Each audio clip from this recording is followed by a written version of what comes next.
గంగా ఏంటి అక్కడ ఆగిపోయావు? లోపలికి రమ్మని బొట్టు పెట్టి చెప్పాలా? సార్ ట్రైనింగ్ తీసుకునేది అకాడమీలో అయితే ఇంటికెందుకు తీసుకొచ్చారు సార్? ఈ రోజు నుంచి నీకు విశ్వం మామయ్య ట్రైనింగ్ ఇవ్వబోతున్నారు కదా. ఫస్ట్ డే మనం ఇంటికొచ్చి ఆయన్ని దగ్గరుండి తీసుకెళ్తే అకాడమీకి చాలా హ్యాపీగా ఫీల్ అవుతారు. కరెక్ట్ గా చెప్పినావు బా. గురువులను గౌరవించాలి కదేటి. ఆహా, అందుకేనా నువ్వు మన బళ్ళో లెక్కల మాస్టర్ బండిలో గాలి తీసేవాడివి? అంటే అప్పుడు నాకు లెక్కల్లో 100కి 0 వేసేవాడు. నా కోపం వచ్చి సైకిల్ గాలి తీసేసేవాడు. నువ్వేమన్నా తక్కువ పెట్టి నువ్వు నీకు 10 మార్కులు వస్తే పక్కన 0 వేసి 100 ఊరంతా చెప్పుకునేదా నువ్వు కదేటి. ఆహాహాహా, స్ట్రైట్ ర్యాంక్ వచ్చిన వాళ్ళు కూడా మీ ఇద్దరిలాగా మాట్లాడుకోరు. అసలు మీ ఇద్దరు తెలివితేటలు చూస్తుంటే మూతడేస్తున్నావా? ఇరిటేటింగ్ గా ఉంది. ఇక్కడికి వచ్చి ఆ జయామోహన్ చూస్తుంటే నాకు ఇరిటేషన్ గా ఉంది సార్. అందుకే ఇక్కడికొద్దు, నేరుగా అకాడమీకే వెళ్దాం అన్నాను. మీరు విన్నారా? నీకు జయతో కంపారిజన్ ఏంటి? అచ్చా ప్రాబ్లం ఏంటని అడుగుతావేడి బావా. అసలు కూతురు తానే అయితే తన తానంలో ఇంకొకరు వచ్చి కూర్చుంటే ఇరిటేటింగ్ అయిపోదేటి. ఏమన్నా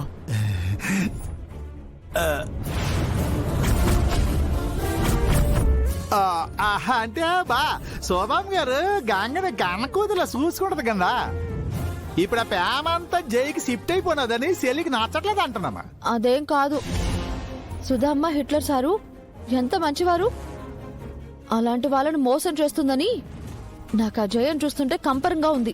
దాని మొహం చూస్తేనే మెడపట్టి గెంటేయాలనుంది. నీకు మామయ్య దగ్గర ట్రైనింగ్ తీసుకోవడం ముఖ్యం. ఆ జయ గురించి పట్టించుకోకు. నీ కాన్సంట్రేషన్ మొత్తం ట్రైనింగ్ మీదే ఉండాలి. జయ సంగతి మేం చూసుకుంటాం కదా. ఓకే? మామయ్య ఏ విషయాన్నైనా చాలా ప్రెస్టీజియస్ గా తీసుకుంటారు. ఆయన పేరు గౌరవం నిలబడాలంటే నువ్వు బాగా ప్రాక్టీస్ చేయాలి, గెలవాలి. ఓకే? సరే సార్. పద పద.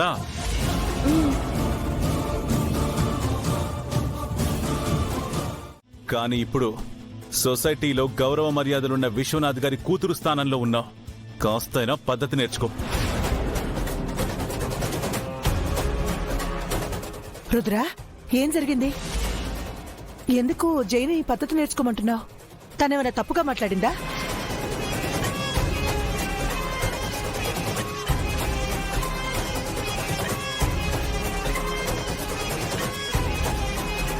అమ్మా చూడమ్మా, వీళ్ళు ఎన్నెన్ని మాటలంటున్నారో.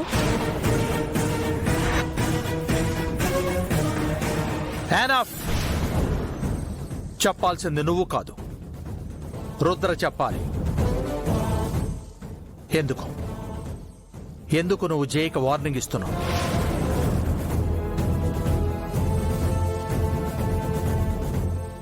తను చెప్పులిచ్చి మా నాన్నగారి చేత కుట్టించుకురమ్మన్నందుకు సార్.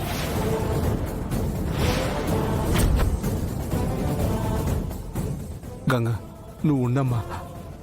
సార్, తనేదో చిన్నపిల్ల, తెలియక.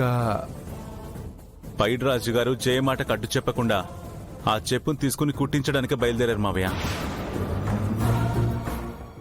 మధ్యలో గంగ అడ్డుపడేసరికి జయ చాలా రూడ్గా మాట్లాడింది.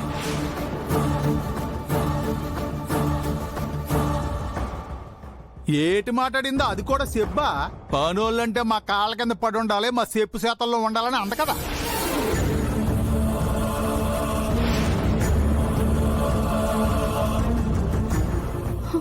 మా అమ్మ నాన్న పని వాళ్లే కావచ్చు సార్, కానీ వాళ్ళకి సెల్ఫ్ రెస్పెక్టింగ్ ఉంటుంది కదా సార్.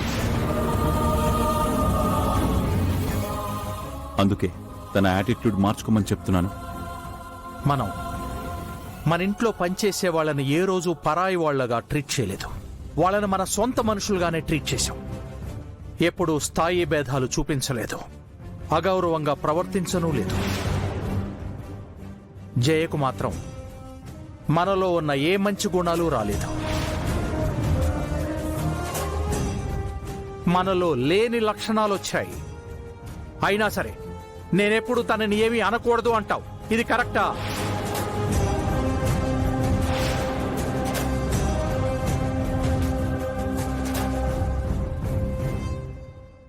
చూడు, ప్రతి మనిషికి సెల్ఫ్ రెస్పెక్ట్ అంటూ ఒకటి ఉంటుంది. దాన్ని ప్రతి వాళ్ళు గౌరవించాలి. నీ తండ్రి లాంటి వ్యక్తితో నీ చెప్పులు మోయించటం నువ్వు చేసిన తప్పు.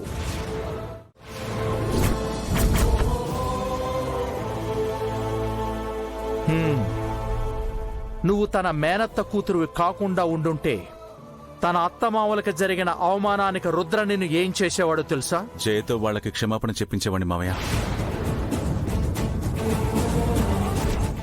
వాళ్ళకు నా మీద ఉన్న గౌరవమే నిన్ను ఏమీ చేయకుండా ఆపింది. వీళ్ళంతా నాకింత రెస్పెక్ట్ ఇచ్చినప్పుడు నేను కూడా ఆ రెస్పెక్ట్ని కాపాడుకోవాలి కదా. ఏ విశ్వనాథ్ తన కూతుర్ని అదుపు వాగిల్లో పెంచాడు అని అందరి చేత అనిపించుకోవాలి కదా.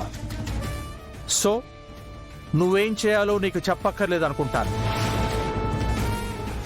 జయ, పైడిరాజ్కి క్షమాపణలు చెప్పు. వదిలేయండమ్మా, చిన్నపిల్ల. పైడిరాజు, ఇది నాకు నా కూతురుకి సంబంధించిన విషయం.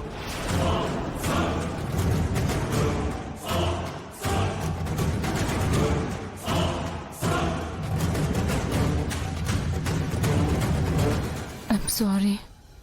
Sorry is not enough. Sorry should say with respect.